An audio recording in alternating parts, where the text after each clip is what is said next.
One of the goals of meditation, for example, is just to help you stop attaching to like thoughts or emotions that arise. For example, I'm just going to take these bracelets and I have like a thought that's like coming into my field of awareness, if you will.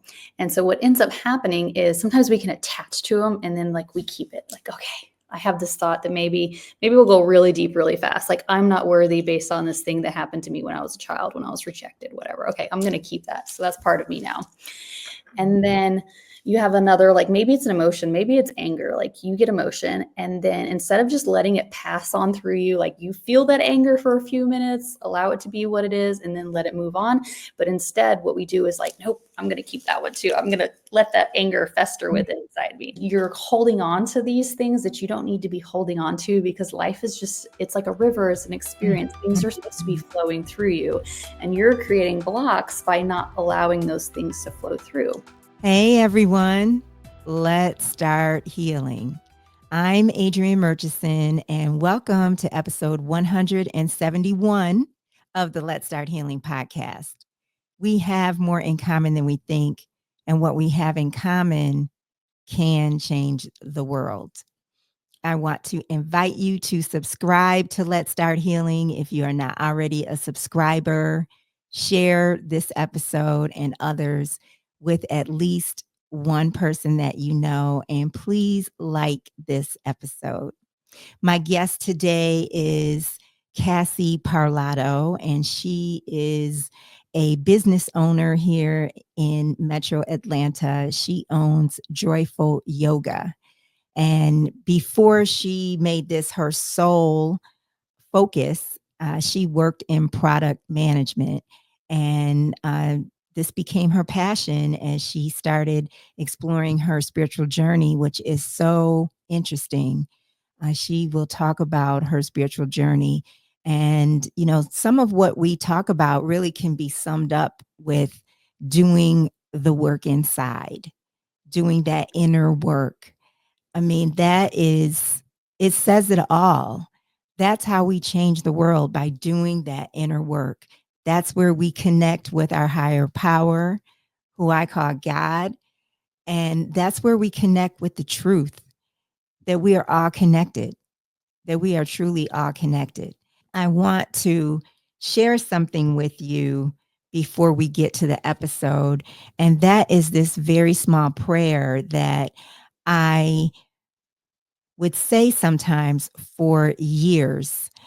And it's a prayer that is in a book by Marianne Williamson called Everyday Grace. And I would say this prayer, and I think it applies so much now. And it's really about the world. There's a line in here about the world. And I didn't really feel this line for so many years, but it seems so relevant now. And so I just want to share this. And if you like it, you can find it online. I can also put it in the description, but it is, as I said, a prayer written by Marianne Williamson, very short. It says, "Dear God, please remove from my mind my sense that I'm right and others are wrong.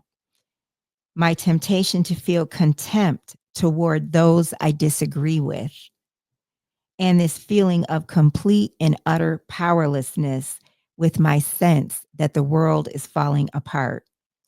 Help me to forgive and use me, if possible, that I might help to make things better. Amen." And as I said, I used to say this prayer on a daily basis. And what was motivating me was the beginning of the prayer that says, "Dear God, please remove from my mind my sense that I'm right and other people are wrong. My temptation to feel contempt towards those I disagree with." And not that I would feel contempt, but I might have in my mind, I'm right, you're wrong, if I'm getting into exchange with someone. That might be that thing that I feel in my spirit. And this would help that to dissipate. I mean, at least 20 years, I have had this prayer close to me. So this other line in the prayer that says, this feeling of complete and utter powerlessness with my sense that the world is falling apart.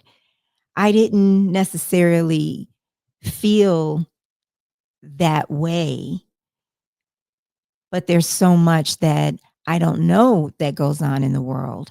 So I said the whole prayer. The next line again is, help me to forgive and use me if possible, that I might help to make things better. Amen. So I think that this prayer is relevant these days. And so uh, I'm asking God, and maybe you might find a need to do that as well. So there we have it. Let's get started. Let's meet Cassie Parlotto and let's start healing. Welcome, Cassie. Hi, I'm so glad to be here. It is wonderful to have you on Let's Start Healing. And I am excited about this conversation and meeting you. I met you, I guess, in January, maybe. Yeah, that's correct. Yeah. Yeah. So thank you for being here. Well, thank you for having me. I'm excited about our conversation. Well, how are you today in your spirit? Is there anything stirring in your connection with God? Are you feeling particularly connected today or? Well, I first of all, I love this question. And I think it's a little bit because I've been going through a little bit personally. And one of the things I've found that God is leading me on is just getting back to truth and coming back to self. I have discovered in my own life that I've been living in some untruths, not intentionally, of course, just Yeah. some things, we pick up behaviors and patterns and beliefs that, over time you come to realize, oh, that's actually not true and it's actually not serving me. So where I'm at in my walk now with God is like becoming aware of it, Yeah. and then not just becoming aware of it, but then actually taking the steps to change it, come back to truth, which of course God is truth and God is love. And so that's the place I want to live from. Yeah. And so I'm in a little bit of a transition in a few areas of my life of just coming back to that truth and being one with him, if that makes sense. Yes, yes. And sometimes I think that can be funny. I've been like laughing with God, like, you are such a trip. Like the things that I feel brings to me that I know I should do. And maybe I'm on the fence about, but then something will be synchronistic and present to me just obvious that, okay, like there's no question here. but I Yeah. might be resistant to it. Oh, there's definitely resistance. I think where the humor comes in for me is like sometimes I'm like, I've healed this thing and I'm good. And then it's like off of my radar for a year or two. And then Yeah. something very similar comes back up. So it's kind of like the picture of like the onion continuing to open itself and reveal more Mhm. layers. And I feel like that's been my walk with God, where it's like, I feel good, I'm great, and everything. And God's like, well, what about this here? And you're still doing the same thing. So Yes, yes. And did you tell me that you grew up in a religious community and then you had a shift as an adult? yes, I sure did. So my story is long and winding, but I'll give you the too long didn't read version. And that is my mom was a single mom. She was like working hard, all that stuff. She had three girls. And so I spent a lot of time with my grandmother. And so I went to church with her. I loved it. I had a great experience. I've always felt like a divine connection, even from some of my earliest memories. And then my mom ended up getting married, continuing to grow our family. And I started going to a local church that I didn't realize at the time was a cult because I was, in elementary school. But now in my, as an adult, I came to realize that they literally have almost every single indicator of a cult out there. Mm. And I quickly embedded myself in this culture. I felt that spirit connection. And there was also a lot of confusion, a lot of manipulation, a lot of things that come with a cult of like, God loves you, and also you're damned and you're going to burn in hell forever. A lot of fear and manipulation tactics. So I went from a very loving perspective of God to one that was very fear-based. And I was in that until I got married and started having kids. And then I finally started coming out of that in my 20s. So it's been a long journey of my relationship with God and how it's changed and morphed over time. But most of the changing and morphing has been coming back to truth. So that's actually how my first husband and I got out of this cult. Was we started realizing that, hey, a lot of the things they're teaching aren't true. It's not in the Bible. It's just one of their rules that they happen to have. And when we started questioning those rules and those extra layers that they add on, we quickly became the bad guys. We were essentially excommunicated of sorts. And it was simply just coming back to truth. Like, what is true? What does the Bible say? What is it teaching? What is it not teaching? And what is it, man's part that they're adding on just to try to control you? Yeah. So you were in this religious cult since childhood, like to your early. Yeah, I would say around 8 years old till my early 20s. Mhm, So like a solid 15-ish years or so. And that's where I mhm. got married, was within that cult, and had kids. And Wow. thankfully, we got out of it when I was pregnant with my last child. So Mhm. yeah, it was a long journey of just, okay, well, so when you're in that, you don't realize how bad it is sometimes until you're out of it. And you're Yeah. like, wait, what just happened? And so then I had this very confusing relationship with God because I was still carrying on some of those beliefs I had. It's like, God's great. And also, God is looking to punish me if I don't, stay in line and all this sort of thing. So I spent Mhm. a solid decade plus after that just trying to unravel my relationship with God and figure out, okay, what feels good and true to me. Mhm. Because I was realizing a lot of things they told me, like, would be my experience, for example, didn't actually happen. So I was told if I stopped going to church, I would be backslidden and God would punish me. Well, that wasn't my experience at all. I actually felt I grew closer to God when I wasn't attending church regularly, and God was still gracious and kind and loving to me. And I was like, wait, but this isn't what I was taught. And so then it goes back to, okay, well, you were taught something that wasn't true. Right, And right. so just having, the ability, the capacity to actually have the time to examine those thoughts and beliefs and to see if they resonate with you. Mhm. Then, from there, like, okay, what do I discard? What do I keep? It can be a long process, but obviously a very rewarding process as well. Yeah. Have you had, moments where you feel like you're really having an exchange of communication with God especially in terms of unpacking all of that and getting to this understanding of how much God loves you? I'm just like, I sort of feel in my heart, like, just like I can feel and imagine this. Yeah, I think how that shows up for me is that the more I unpack these beliefs, like the joy and the love, it's been there the whole time. And I think we ourselves are what are holding us back from that connection with God. And obviously we're not doing it on purpose, but Mhm. if you're already whole and you're already wonderful and you're already in connection with God, and then you start to believe that you're not, and then if you believe a certain way, then you start to act a certain way, and so you're the one who changes. It's never God, right? God's always perfect and one and unity. And so I found like that communion with God where we talk and like we figure things out is when I'm in prayer and I'm like, okay, I'm seeing that this is no longer serving me. I'm going to let this go. And then that joy and that connection like just naturally arises. It's been there the whole time. Yeah, yeah, wow. And so describe the journey for me when you mentioned that when you were going through your divorce, you spent about a decade, in self-discovery, and that was a spiritual time as well? Very much so. It was a lot of, I just say, trying different things and figuring out what worked. And honestly, I kind of wasn't like, okay, I'm going to try this thing. And then if that works, cool. If that doesn't, not. It was more just, I would say, stumbling and bumbling along the way. It was, again, my church had told me that if I'm not in church, that, all these terrible things are going to happen. So I was like, okay, I want to figure out my relationship with God. I know there's something broken here. So I started going to churches.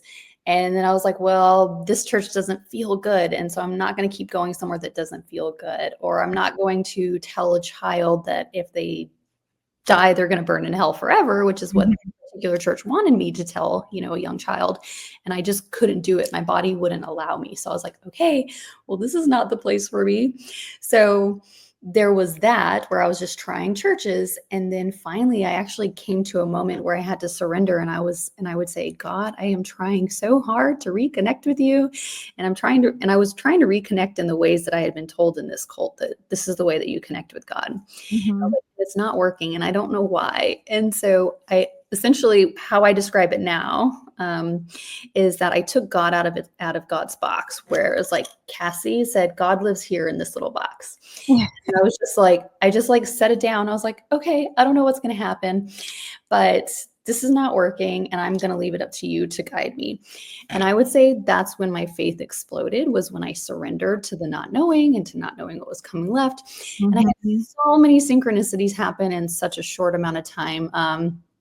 I remember within a week of that happening, that surrender, I was going on an airplane somewhere and I got to my seat and there was a book that somebody had left in my seat. It's How to Know God. So just like Mhm. all these little like nuggets along my path and little synchronicities where God was like, I'm here. I'm still guiding you. I know it's scary because you think you should be in church right now, or you think you should be acting this way, or you should be tithing right now. Yeah. You're not, but I'm still here and I still love you. So that was my journey, where it was just, like I said, just Wow. bumbling along, just trying to figure it out.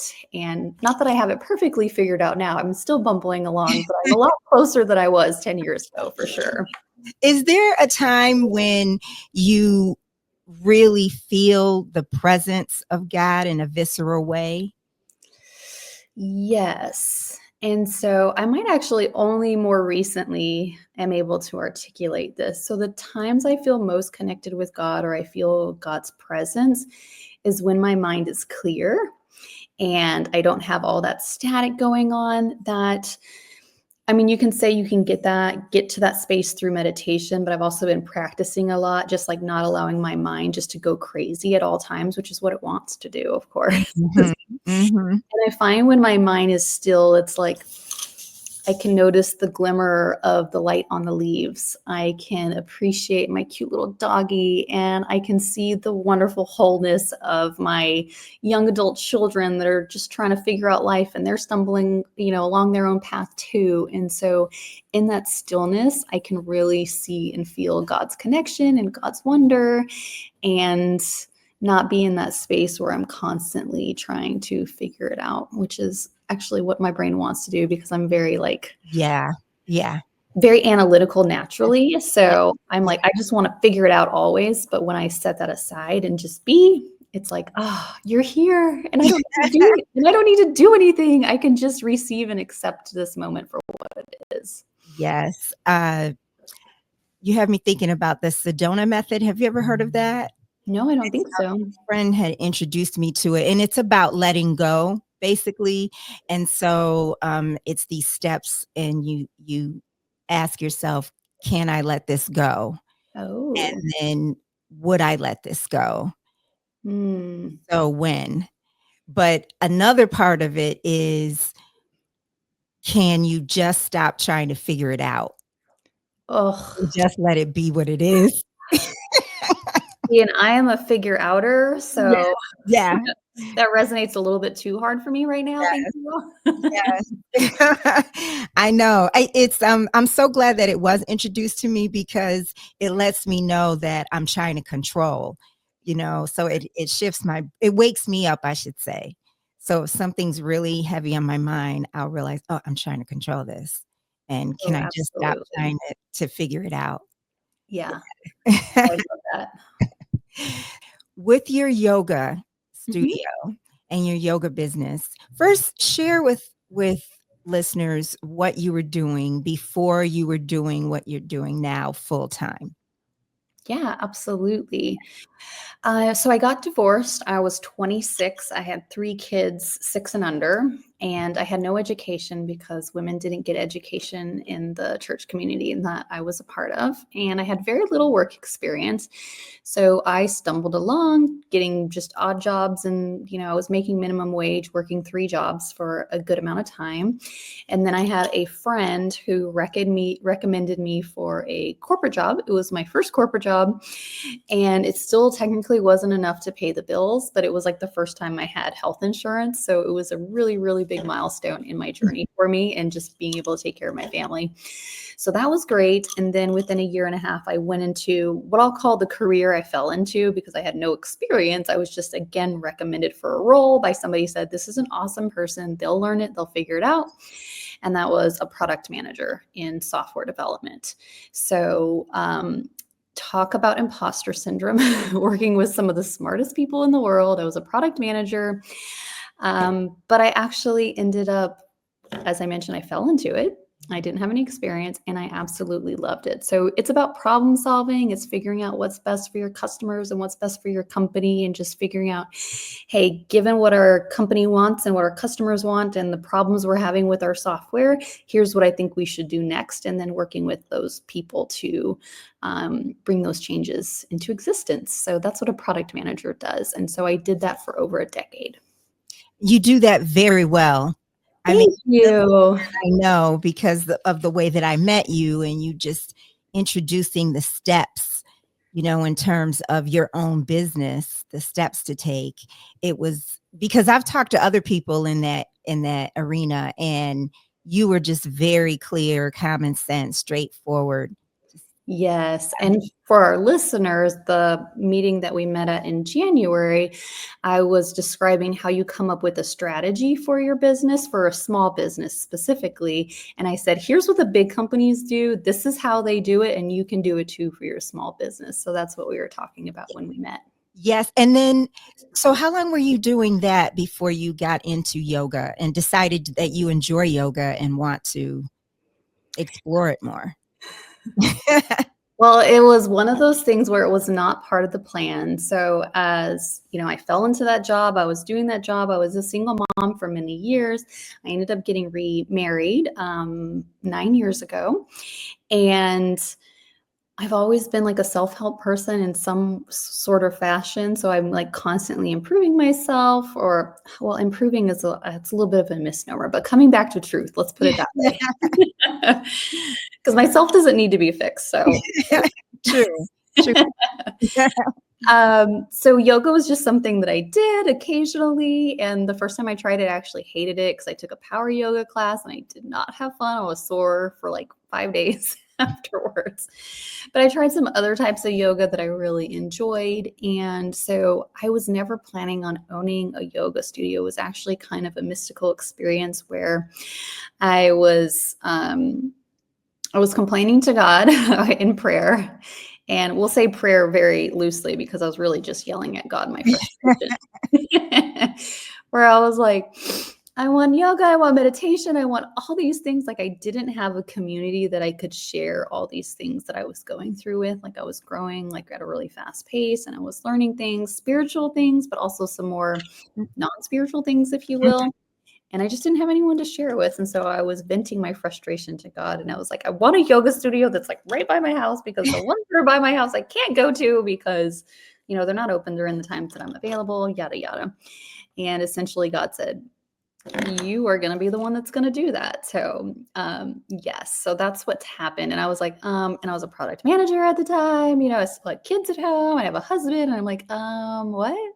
But you knew how to get this started though. You knew how to get it started because that was your job. Yes-ish. So I will say that now, a couple of years later, I am very thankful for my experience as a product manager because I think my studio, Joiful Yoga in Sandy Springs, the product of the studio it's run very well. Like I know what our niche is. I know what we're trying to do. I talk to our customers. I try to understand their needs. We try to build programs and classes that, meet all of those needs. I'm still learning on the business side of things because I mean, I'm picking it up, of course. It's been 2 years, but I still have room to improve, learning that side of things. But I'm enjoying it for sure. What is the niche? What is that for you, for your business? Yeah, absolutely. So ours, there's a phrase that we hear from people a lot, and they say, "Oh, this is a yoga studio for yogis." And what that means for us is that, at least in our surrounding area in Atlanta, there's a lot of exercise yoga studios, if you will, where you're going to burn calories. You're going to get like a hot class so that you can, turn on your Apple Watch and, see how many calories you burned. But we're not like that at all. We're for people that it's more of like a community of people that want to learn and grow together. We happen to do yoga, but we probably do a bunch of other things. We're the ones that will deep dive into like, oh, I went to India for this spiritual quest and I learned this. So like we'll like nerd out with you about it. We'll talk about meditation. We'll talk about like weird topics with you, like past life regressions and your Oh, I have to come there. I was coming, but spirit angels. Yeah. So like we just go all out there, and I like to think of it as just a loving and supportive community just to, help you grow on your path. and do you all do some stretching? Oh, absolutely. We have several different kinds of yoga classes. So if you like the stretchy yoga classes, we have yen, we have restore, but then we have some of those more fast-paced classes like vinyasas and such, which is, a bit more movement, if you will. But actually in yoga, there's many parts to yoga, and there's not just the physical postures, where you get into like the certain pose, but there's also breath work, there's meditation, there's like the whole 8 limbs of yoga. A lot of studios only focus on the one, which is the physical postures, and that's fine. They can do what they'd like to do, but I'd like to think that we have a little bit more of a holistic approach where we're trying to support many parts of your journey and not just one part of it. What's the name of the first one that you just described when you were like, oh, we might chat about, being in India on a retreat? What's the Uh-huh. name of that class? Oh, I meant more like you come to us after class and we'll probably sit there with you for an hour and be like, "Yes, Okay. and when I went to India, here's what happened, and yeah, my guru told me this," and yeah, we Okay. love that. That's like who we are, so Yeah, yeah. I love it. Yeah, when I think about it, I mean, I haven't taken yoga a lot, but anytime that I've gone, it's always been different. Each Yeah, and there's time lots has of been different very, kinds. very different. Yeah, and there's Yeah. a teacher, which influences, just their energy and how they present things, so I do think it's kinda like a relationship where you gotta shop around a little bit and see what you like and what you don't like, and then eventually, hopefully, you'll find a community that you really resonate with. What was it like? Was it scary making the decision that you're going to I mean, I'm imagining that you opened your studio and you may have still been working your corporate job. Did you Yeah. do that? And then you eventually left? Was that a scary prospect? Opening the studio wasn't scary because it was very clear. It was like God was like, "Here you go. Here it is, right here." And so I was very much out of my mind because I just had like a bunch of things I had to do. So it was like, okay, now I gotta get a bank account. Now I gotta get an LLC. Now I gotta get, you're Yeah. just in execution mode. So it wasn't scary because I just didn't have time to like fret about it. And I did have my full-time corporate job for almost 2 years until just this January, was when I quit my full-time, corporate job, and that was the scary part for me, and I literally, like, for a year, I started having health issues because I was working 2 full-time jobs, but giving up a full-time salary is very scary, and making the jump when I wouldn't say the studio was technically able to support me like fully yet, Mhm, And mhm. so just getting to a place where I had to put my fears aside and do what I think is best for myself, for my community, that was very hard. I will not lie. But it had to be exciting at the same time. I mean, so fulfilling because you're doing something that's coming from your spirit and your Yes, heart. yes, Yeah. very much so. I still wake up some days and like, I get to do this full time, and I feel so just thankful and so Mhm. blessed. I know not everybody gets that opportunity, so yeah, I'm trying not to take it for granted and trying to listen to spirit and like listen to my community and do what's best for all of us. And Mhm. it's a responsibility, but it's one I'm very thankful for. Wow. What has it been like to unpack just everything that you've been learning about yourself, like from this process where you are now, even going backwards, just the things that you're learning about you, in connection with God and, learning, where you're gifted and what you like and what you don't like and honoring yourself. And what has that experience been like? It's been an experience. I will say lately, I might be able to articulate this a bit better than maybe I would have 6 months ago. So it was presented to me in this way recently, and I was like, "Oh my gosh, that really resonates." And the way this was presented to me was we all have masks that we wear to show up in different areas of our life. Like I had the corporate Cassie mask, right? I have the yoga studio the yoga studio owner mask. I have the mask that I wear when I like show up with my best friends. So obviously I'm not going to show up the same in my corporate job as I would with my BFF, right? So masks are not inherently bad. There's nothing wrong with them. They're just personalities that we take on to navigate our experience, right? Mhm. And so separate from that, you have your authentic self. So these are the things you're really excited about that really light you up, that maybe it's part of your God connection, that you're here to do something that has to do with this authentic part of yourself. And so you can bring your authentic parts of your authentic self to these different masks or personalities that you have to navigate your experience. Um, and I would say for people that are listening to this, I would just say start to be aware of how much of your authentic self you're bringing to these different areas of your life. And so that's where my growth and journey has been in this area is like, Mhm. okay, where am I like I'm showing up this way because I feel like I need to, or I have a belief that I have to show up this certain way. So it's kind of just peeling back those layers and like, I could be a little bit more authentic in my relationship with my husband or in my relationship with my kids.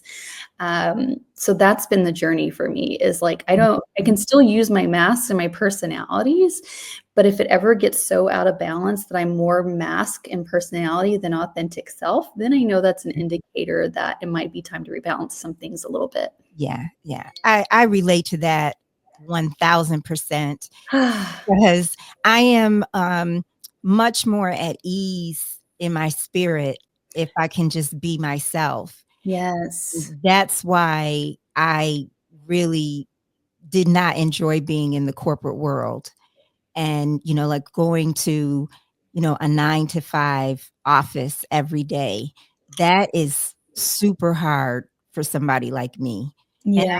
I can never understand how people could just it's like, just be something else because Yeah. it's so much energy and So much and energy. it's like a flip of a switch, but I completely understand what you're saying, and anytime that I feel uneasy in my spirit, if I'm, say I'm out somewhere and I feel uneasy and I'll realize that I'm not feeling like me. Yes. Even if I might look like me or whatever, I'm not feeling like me. Like something's like the energy isn't good for me, Yeah. in this space right now. Yeah. Yeah, I completely understand. Yeah. I resonate with that a lot. I found in some jobs that I had on corporate, like I didn't feel safe to like share my opinions and Oh, it's like, nope, I just got to say what they want me to say. And yeah, that gets really old. And like you said, it takes a lot of energy out of you. And not that corporate's bad because I think there are a lot of very authentic people doing wonderful things in corporate. It was just for me, it was more mask than authenticity. yeah, yeah. Well, so what do you think that God is calling you to do for you and for others in your work that you're doing now?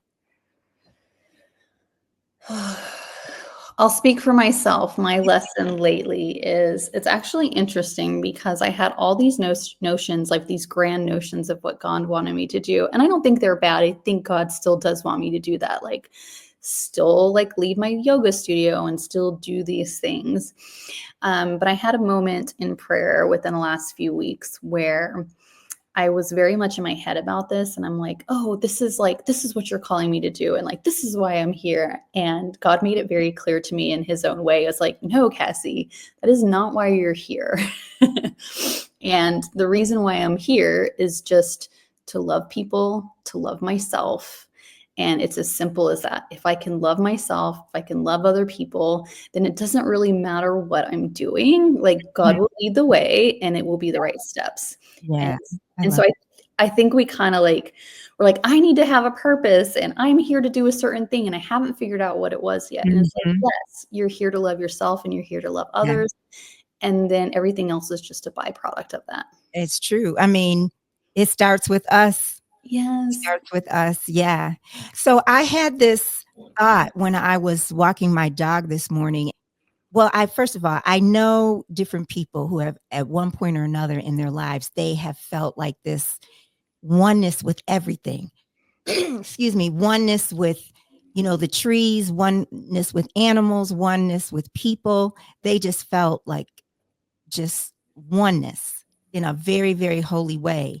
And so lately I've been out and I haven't felt that magnitude, but I live around a lot of trees. And so I've been looking at the trees. It's been windy. And one time, like over the weekend, I felt like the leaves were like doing this for me, and I said, hi, in my thoughts, and I felt like they were speaking to me. And yeah, and so today when I was walking out with my dog, the thought came to me, are you sharing what you know with others? Oh. And Dang it, stop it. No. I know. And I'm like, and I have to admit, I struggle with that. Like the one thing that I know that I'm unabashed about is I can scream all day long and shout all day long that God is love. Period. I can say that all day long. But anything, all the different nuances, I feel I'm called to share that I know for me, that I know, I know to be true, that I think maybe my lane I may struggle with. And I thought that was just so interesting. And I said, am I just thinking this? I said, no, this is coming from a higher place, so I'm going to pose that question to you. Yeah, I absolutely love this question. And I was talking about something very similar about this on Sunday, I believe, with a group of people. So in yogic philosophy, there's called the yamas and the niyamas. So they're basically like codes of living, like how you can live on purpose and all that sort of thing. Well, one of them has to do with non-greed, non-coveting, non-hoarding. And so in this group, there was a couple of us that are very much, we'll call them information hoarders. Like I read so many books and like I'm constantly trying to learn something. But what ends up happening is I learn something and before I have a chance to integrate it or to share it with somebody else, I just move on to the next thing. So as you were speaking, what was coming to my mind is that sharing is a form of not being a hoarder with information that you've been given. So you've been blessed to, understand some things and to have some wisdom based on your own experience. And when we're not sharing that, it just stays with us, which some things are just for us, your own spirit connection, but other things, like what a blessing it would be to share those things with other people. And I resonate with this because actually another one of my lessons right now is I tend to like hide a little bit and not like to be seen. So like I'm like a behind the camera sort of person. And so spirit, is telling me that, hey, you need to come out, you need to be seen, you need to share the things that you're experiencing, share the things that you know, and not just keep your light under a bushel, as the Bible tells us. Yeah. Yes, I can see that is very true for you. You're very wise and intuitively wise. And when I say that, like it's clear it's coming from spirit within you. So I can see where that is very, very true. Share more about the information hoarder or hoarder. And that's, you did already, I guess, talking about the sharing part. It's the keeping things close. Mhm. Mhm. I found that so interesting. And it also had me thinking about actors. I really enjoy watching actors go in depth, and they talk about how you learn whatever you need to learn in terms of maybe a script or a skill, and then you let it go. Mm. Then, everything just, you just let it go and you just do. And then everything just unfolds. What's coming up for me is that I'm thinking about emotions. So, one of the goals of meditation, for example, is just to help you stop attaching to like thoughts or emotions that arise. So, I have like 3 bracelets that I'm wearing. For example, I'm just going to take these bracelets, and I have like a thought that's like coming into my field of awareness, if you will. And so what ends up happening is sometimes we can attach to them and then like we keep it like, okay, I have this thought that maybe we'll go really deep really fast. Like I'm not worthy based on this thing that happened to me when I was a child, when I was rejected, whatever. Okay, I'm going to keep that. So that's part of me now. And then you have another, like maybe it's an emotion, maybe it's anger, like you get emotion. And then instead of just letting it pass on through you, like you feel that anger for a few minutes, allow it to be what it is, and then let it move on. But instead, what we do is like, nope, I'm going to keep that one too. I'm going to let that anger fester within inside me. And so, at least in yogic philosophy, is what ends up happening is you're holding on to these things that you don't need to be holding on to, because life is just, it's like a river, it's an experience. Things are supposed to be flowing through you, and you're creating blocks by not allowing those things to flow through. And then we talk about like your chakras and just your energy centers getting blocked and filled up because you're just not allowing emotions and thoughts to flow through you. So when I think about non-hoarding, it's like you have this information that's coming through you. You're supposed to allow it to come through and then release it. Well, you're not releasing it if you're just holding it, right? If you're not expressing yourself. And I heard recently something I really love. They said there's destruction. We see a lot of destruction happening in our world right now. And they said the actual opposite of destruction is creation. So if we're not creating from the things that we're learning, the things that we're experiencing, if we're not putting it back out into the world, we're just allowing it to die with us. And how sad is that, right? So that's how I think about at least Cassie's hoarder brain. It's like, okay, you want to learn something, but are you prepared to share this with others and to allow it to bless other people and not just hold it for yourself? That's the ultimate selflessness. Yeah, right? What a great way you describe that. That was wonderful. Can you share something that you would be willing to share when you experienced a blessing or a miracle and you knew that that was God and you had nothing to do with it at all? Let's see. Where my mind is going is to the word grace. And I feel like I've had a lot of grace lately. Like I've had grace in my relationships with my children and with my husband. And so grace to me means it's something that, okay, let me back up 10 steps for you. So if you think about karma, if you think about like the law of cause and effect, you do this thing and this is what happens. And that's basically our whole human experience, right? Is like we're here, we're learning. If I do this thing, this is what happens. If I do this, this is what happens. Well, grace exists outside of the laws of cause and effect. So grace is something you didn't necessarily do something to get something. It was something that was given to you that you didn't deserve. And a grace is a good thing. So I think of miracles and blessings as like little graces that you've been given that you didn't necessarily deserve or have to do something for it. It was just given to you. And I feel like my life is filled with those. Yeah. So yeah. Yeah. Again, another beautiful description, because that's true. I mean, that type of thing is the thing that I love more than a physical gift. I mean, it's like I'm so grateful. And really, my life runs that way. Because if I just relied on me, it would be not great. So yeah.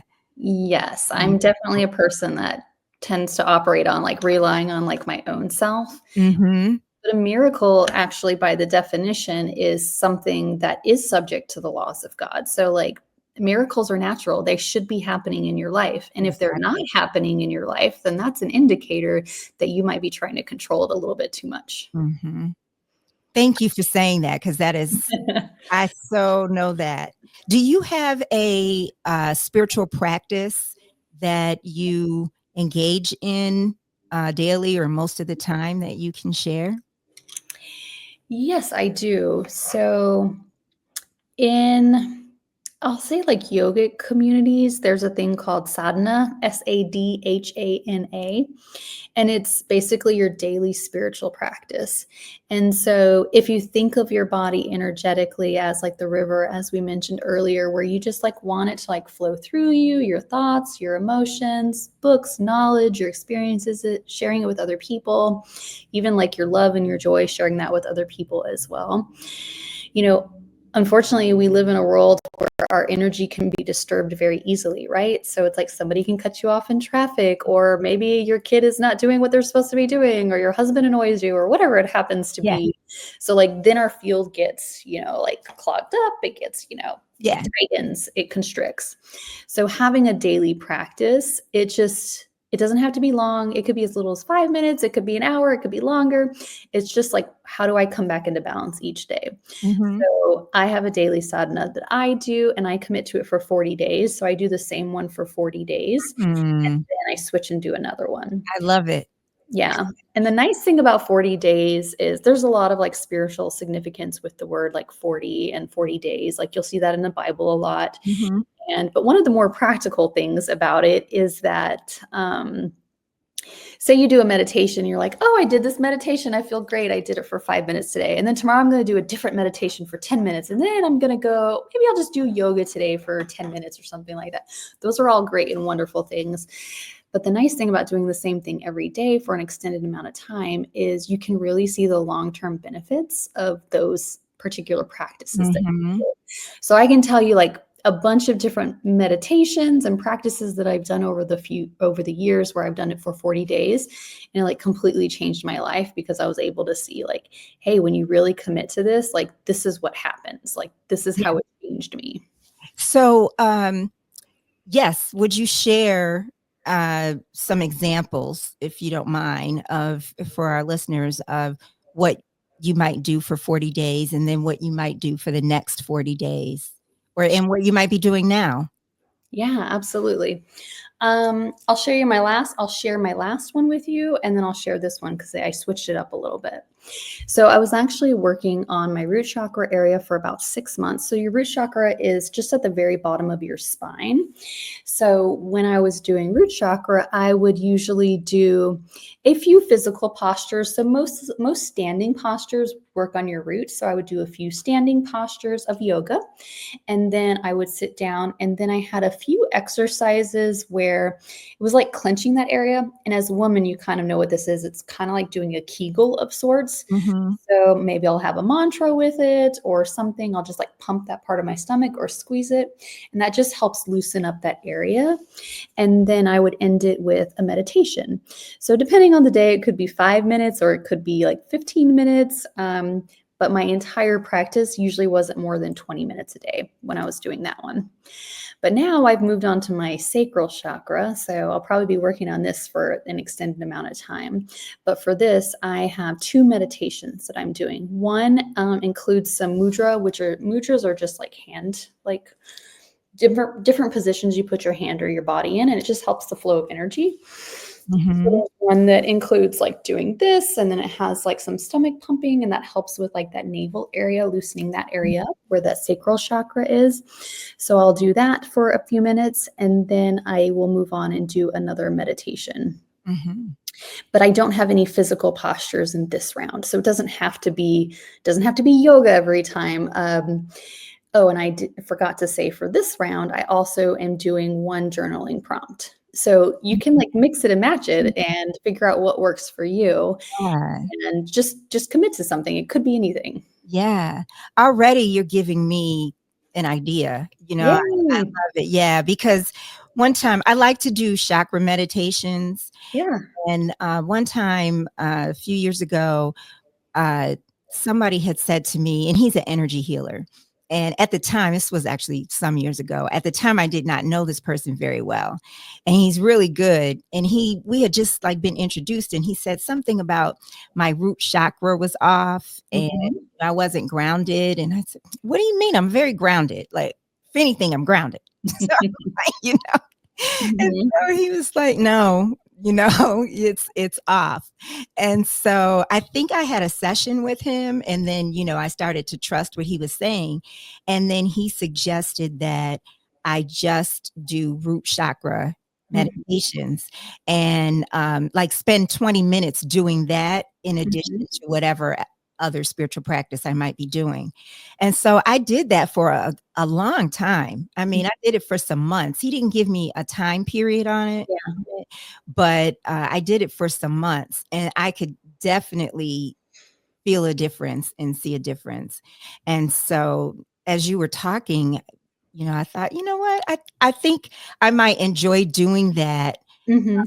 with different chakras, just spending time like the throat chakra, the heart chakra, just the sacral, just everything. I think you've inspired me for sure. Yay. And Yeah. it's actually pretty intuitive, and I won't say easy, I'll say intuitive, figuring out like where you want to like work on something. So um, you can simply like ask yourself, okay, what am I struggling with this, these days? And like there is a related chakra, I assure you. Yeah. Or you could even just tune into your body. And when you think about the things that you want to like work on or don't seem to be going well for you, just notice where in your body tightens up or you feel sensations. Like a lot of times I feel like sensations in like the pit of my stomach, kind of like an anxiety feel. It's like, oh, that's solar area. Okay, well, I'm going to commit to working on that for a while. So Mhm. really figure it out on your own just by Mhm. becoming like just like aware of like how is your body responding? And then worst case, you can just Google like, I'm having this challenge. What chakra does this potentially relate to? And I assure you, Google will spit out something. Yeah, yes, yes. For me, one of mine is my throat chakra. Yeah, that's a great one to work out. Yeah, and I have not conquered that, but I just allow myself to believe that I've made progress with it. Yeah. Mhm. But yeah, there's absolutely things you can do for your throat chakra. There's singing and humming is great for that. Speaking your truth, not shining your light under a bushel, all Yeah. those things. Yeah. Wow, I love it. I love it. So, well, let people know how they can get in touch with you if they wanna reach you or learn more about your yoga studio. Yeah, you can find Joyful Yoga very easily. Joyful is with an I. Yeah. So Joiful Yoga. It's in Sandy Springs. It has all our contact information there. We would love for you to follow along on Instagram or Facebook if that's what you use. We're pretty active on there. And yeah, and myself, you can find me on Instagram. I'm the only Cassie Parlotto in this world, so I'm actually pretty easy to find. I would love to meet you and just follow your journey as well. Awesome. Are there any spiritual teachers that you follow and Girl, what spiritual teacher do I not follow? who are some that you like? Gosh, I follow all of them. How about I'll just give you a few off the top of my head. So I just read the book Abundant Ever After by Kathy Heller. So she talks, she has a very popular podcast. So she's a great person to listen to. Huge fan of Martha Beck. She came from a very strict religious background as well. She was in the Mormon faith, so I wasn't Mormon, but I resonate with a lot of her journey because that's kind of how my journey started as well. And she's, I believe, a Harvard trained psychologist is her official title. So she has lots of books out there, and all of them have been life changing to me. And then, of course, there's all the classic ones that we know about, like Wayne Dyer and Marianne Williamson and all these other people as well. Yeah. If you give me a platform to talk about my books that I read and all the people I follow, we could be here all day, friends. Yes, yes. And Martha Beck, Martha Beck is she was on Oprah. She used to be a regular on Oprah years ago. Yeah. Yeah, and I believe she had a column in the O magazine as well. She Yeah. just came out with a book this year, Beyond Anxiety. And so here's another little tidbit I'll leave and share with you guys is that the way out of anxiety is to create as well. To be creative, to turn Yes. off that left side of your brain and activate the creative side of your brain. So, so Yeah. good. I love it.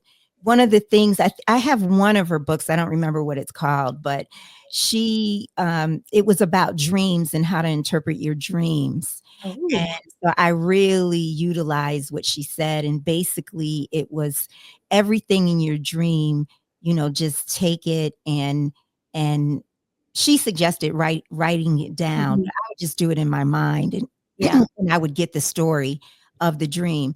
But she would tell you to just put a symbol, what does that represent? If you're in your car, if you're gripping your steering wheel, or if you're in your house or sitting on the grass, or you're talking to somebody, whatever is going on, just take each part. What does that person represent? Mm. And what does this represent? What does that represent? And then and it seems like, oh, I'm never going to get this, but you really, really do. You end up Mm. realizing, oh my gosh, this was the message Wow. that, I was dreaming about. That's wonderful. Yeah, yeah. And what was the first, you said abundant? Ever After by Kathy Heller. I'm very interested in that too. So, well, thank you Thank so you. very much. You're welcome. You have to come back. I would be glad to. I could talk about this stuff all day long. Yeah, absolutely. Absolutely. And congratulations. Thank you. Yes, it's you're healing the world. And I do have one last question. Sure. Do you see yourself as a healer or a seeker? Oh. So I have a little bit of I would say seeker, like just like gut reaction is seeker, but healer is I'm having a little bit of a thing where I'm trying to move away from that word. And the reason why I'm trying to move away from it is when you think of yourself as you need to heal, at least for myself, I was thinking of myself as broken and I need to fix this thing. I need to heal this thing. I need to fix this person or help this person. And for me, I've learned that it's not really about healing people because everybody's already inherently whole. It's just helping people like take off the layers of the muck that allow them to see, their oneness and their beauty that has been there all along. So it's not that we need to heal, it's just that we just need to come back to oneness and realize what was already there. So I'll say seeker. I understand healer it's just a little bit of a loaded word for me, but it's like I don't need to heal. I just need to come back to oneness. Right. I love that you always come back to there is nothing wrong with you. There's You are not nothing broken. wrong. Yeah. Nothing needs to be fixed. You're perfect. Yeah. And I think imperfect. Yeah. And I think healers, you specifically, I'll speak for myself for sure, is that we have this thing where we're constantly trying to fix ourselves. And so we're learning new things. And, I have this dark side of myself or this shadow side of myself that I'm really working on. And it's like, well, yes, but you're actually already perfect and whole. You just don't believe that you are. That is the shadow. You're not the shadow. The things that you're believing that aren't true is what's the shadow. Absolutely. Absolutely. And then, and some people are hurt or wounded or feel wounded. And so they're trying to get back to Absolutely knowing that they're whole. Absolutely. And so it's as simple as, what am I believing about myself that's not true? Mm-hmm. So true. Are you thinking about writing a book? I've been asked many times about this, and Probably eventually. That's the short answer. Maybe the next time we chat, we'll talk about the long answer. Okay. Well, thank you so much, Cassie. You're welcome.